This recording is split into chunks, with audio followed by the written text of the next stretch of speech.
नमस्कार, मी Laxmikant Ruikar news and व्ह्यूजमध्ये आपल्या सर्वांचं स्वागत. हम तो डूबेंगे सनम तुमको भी साथ लेके, अशी अवस्था सुरेश कुटे यांच्या ज्ञानराधामुळे बीड शहरातील काही अर्बन निधी आणि पतसंस्थांची झालेली आहे.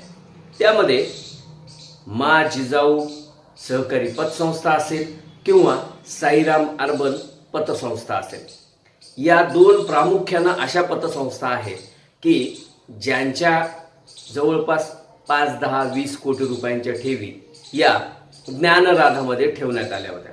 म्हणजे बघा, एका पतसंस्थेनं त्यांच्याकडं असलेल्या भागभांडवलापैकी किंवा ठेवींपैकी 30% रक्कम ही सुरक्षा रक्कम म्हणून सहकारी बँक किंवा नॅशनलाइज बँकेत ठेवणं बंधनकारक आहे. आणि साईराम आणि जिजाऊवाल्यांनी काय केलं तर आपल्याकडले 10-20 कोटी रुपये हे बुडत्या जहाजात म्हणजे ज्ञानराधामध्ये ठेवले. आता त्याचं कारण काय होतं की ज्ञानराधाकडून 12 ते 19% व्याज दिलं जात होतं. म्हणजे कागदावर 12-12.5% व्याज दाखवायचं, पण जो व्यक्ती 5 कोटी 10 कोटी रुपये ठेवेल त्याला हिडन व्याज 5-6% वाढवून दिलं जायचं. हा सर्रास धंदा सुरेश कुटेंनी केला होता. आणि सुरेश कुटे याचा जो काही व्यापार वाढला, जो काही मानमरातब वाढला, जे काही बाउन्सर घेऊन ते त्यांची पत्नी त्यांचा मुलगा हे फिरू लागले, त्यामध्ये ठेवीदारांच्या पैशाचा सगळ्यात मोठा वाटा होता. जिजाऊ पतसंस्था असेल किंवा साईराम अर्बन असेल, यांचे जे चेअरमन आहेत यांनी सुद्धा काय केलं तर त्यांनी सुद्धा सुरेश कुटे यांचाच कित्ता गिरवला.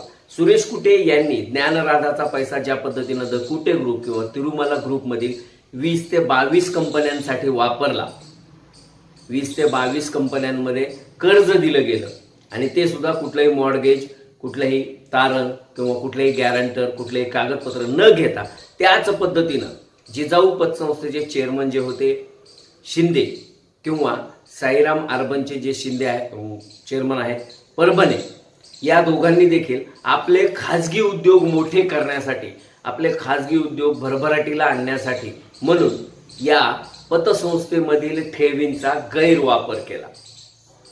जे शिंदे नामक गृहस्थ आहेत ते गेल्या वर्षभरापासून फरार आहेत.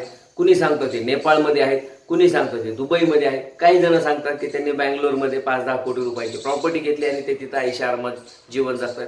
काही लोक असंही सांगतात की त्यांनी दिल्लीमधील काही हवाला करणाऱ्या व्यापाऱ्यांशी किंवा 2 नंबरचे धंदे करणाऱ्या व्यापाऱ्यांशी साठगाठ करून काही पैसा, जवळपास 100-1 कोटी रुपये हे लावले इतर बिझनेसमध्ये आणि त्यामध्ये त्यांना तोटा आला किंवा ते त्यामध्ये बुडाले आणि जिजाऊ पतसंस्थेतील ठेवीदारांच्या गळ्याला फास लागला. आता या सगळ्या चर्चा आहेत, पण प्रत्यक्षात जर का पाहिलं तर अगदी म्हणजे एका साध्या पतसंस्थेचा चेअरमन ज्याच्या 4-5 शाखा आहेत त्याच्याकडं जवळपास 40-50 कोटी रुपयांची जमीन, ती सुद्धा रोड टच, खापर पांगरीला जर का तुमच्यापैकी अनेक जण गेले असतील त्या ठिकाणी 17-18 एकर जमीन ही या शिंदेच्या नावावर आहे. त्या ठिकाणी त्यांना मेडिकल कॉलेज आणायचं होतं. बघा, माणसाने स्वप्न पाहायला हरकत नाही, पण स्वप्न स्वतःच्या हिमतीवर आणि स्वतःच्या भागभांडवलावर, पैशावर पाहिलं. आयजीच्या जीवावर बायजी उदार अशा पद्धतीनं कारभार करू नये. या शिंदे महाशयांनी काय केलं की त्यांच्या पतसंस्थेमध्ये ज्या काही 200-250-300 कोटी रुपयांच्या ठेवी जमा झाल्या होत्या, त्या ठेवीच्या माध्यमातून प्लॉटिंगचा बिझनेस असेल किंवा शेती घेणं असेल किंवा शाळा कॉलेज काढणं असेल, म्हणजे त्यांच्याकडे एक मूकबधीर किंवा अंध दिव्यांग विद्यार्थ्यांसाठीची एक शाळा होती, BSc MSc सारखं कॉलेज होतं. त्यानंतर ते मेडिकल कॉलेज आणण्यासाठी देखील काही राजकीय पुढाऱ्यांच्या माध्यमातून दिल्लीपर्यंत खेटा घालत होते आणि हे सगळं ठेवीदारांच्या पैशावर सुरू होतं. दुसरीकडे हे जे साईराम अर्बनचे जे कोणी साईनाथ परभणे नावाचे गृहस्थ आहेत यांची तर स्टोरी फार इंटरेस्टिंग आहे.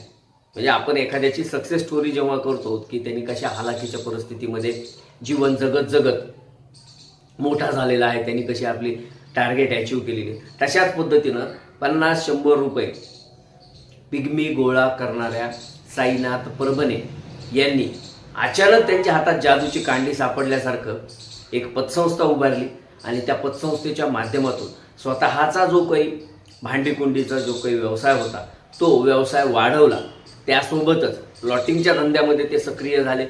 एवढंच नाही तर बळीराम गवते जे सध्या राष्ट्रवादी काँग्रेस अजित पवार गटाचे बीडचे प्रभारी आहेत, त्यांच्या माध्यमातून गेवराई तालुक्यात उमापूर नजीक एक गुळाचा कारखाना त्यांनी सुरू केला.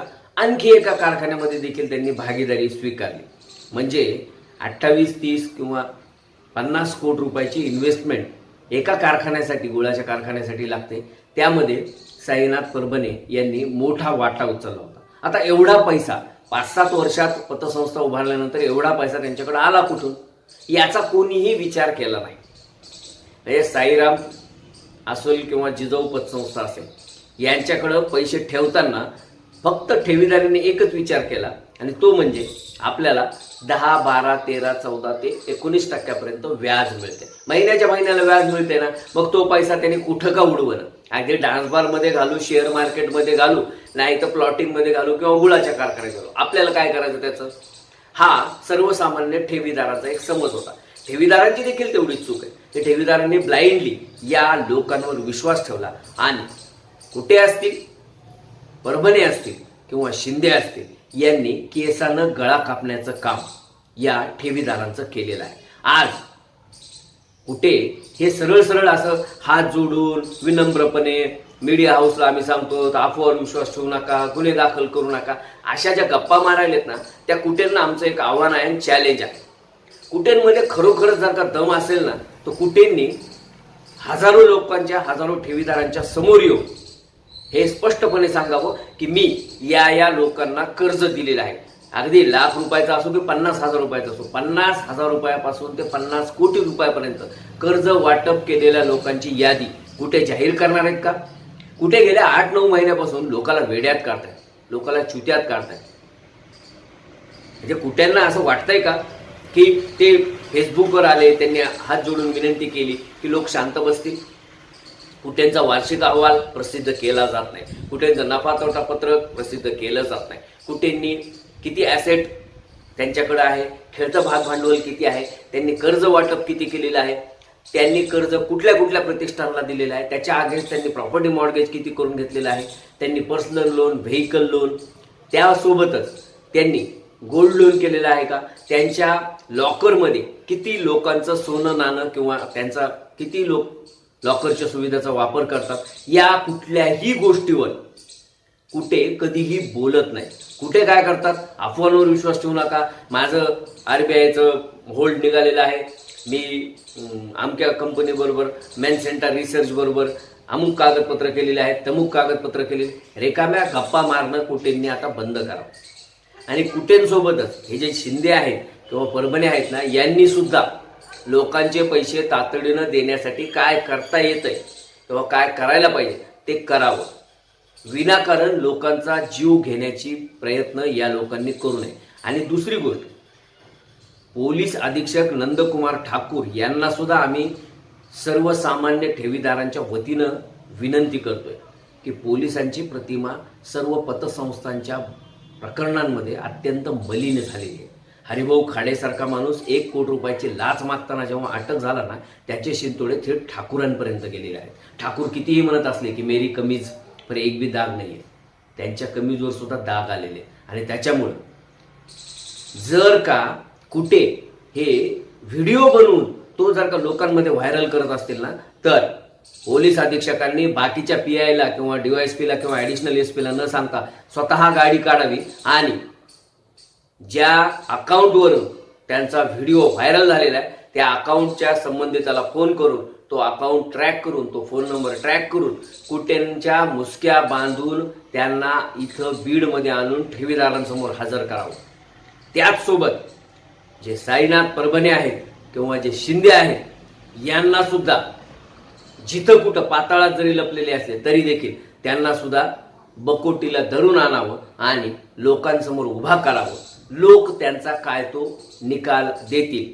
पण ज्या पद्धतीने हे लोक पोलीस प्रशासनाला हाताशी धरून, पोलीस संरक्षण घेऊन, महसूल प्रशासनाचं संरक्षण घेऊन ठेवीदारांचा अंत पाहतायत, तो अंत एक दिवशी त्याचा उद्रेक झाल्याशिवाय राहणार नाही आणि तो उद्रेक हा पोलीस प्रशासन आणि संबंधित पतसंस्थेचे चेअरमन, मग ते कुठे असोत, परभणी असोत की शिंदे असोत, यांच्या अंगलट आल्याशिवाय राहणार नाही, हे त्यांनी लक्षात घ्यावं.